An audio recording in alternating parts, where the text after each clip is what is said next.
মার্কিন president Donald Trump ঘোষণা করেছেন তার ২০ দফা শান্তি প্রস্তাবের কিছু অংশ হামাস মেনে নেয়ার ঘোষণার পর ইসরায়েল গাজায় যুদ্ধ বন্ধে উপত্যকা থেকে সেনা প্রত্যাহার করতে রাজি হয়েছে। এলএমই সার্টিফাইড বিশ্বসেরা কপারে তৈরি ওয়ালটন কেবলস, যা আপনার স্থাপনাকে রাখবে সব সময় নিরাপদ। ৪ অক্টোবর সামাজিক মাধ্যমে দেয়া এক পোস্টে ট্রাম্প জানান, হামাস চূড়ান্তভাবে নিশ্চিত করলেই এই যুদ্ধবিরতি তাৎক্ষণিকভাবে কার্যকর হবে।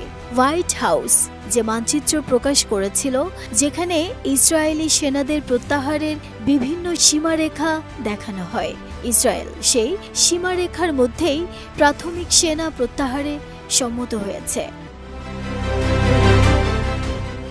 যদিও নেতানিয়াহু সরকার প্রথম ধাপে সেনা প্রত্যাহারে রাজি হয়েছে, অন্যদিকে আন্তর্জাতিক সংবাদ মাধ্যমগুলো বলছে দু দেশের মধ্যে যুদ্ধবিরতি কার্যকর হলেও প্রকাশিত মানচিত্র অনুযায়ী গাজার প্রায় ৫৫% এলাকা ইসরায়েলের নিয়ন্ত্রণেই থেকে যাবে।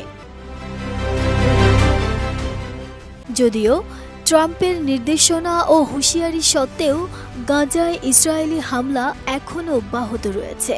এতে একদিনে আরও ৭০ ফিলিস্তিনি নিহত হয়েছেন।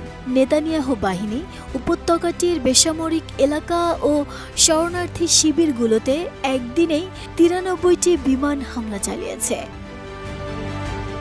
নাহিদ স্মৃতি, দেশ রূপান্তর।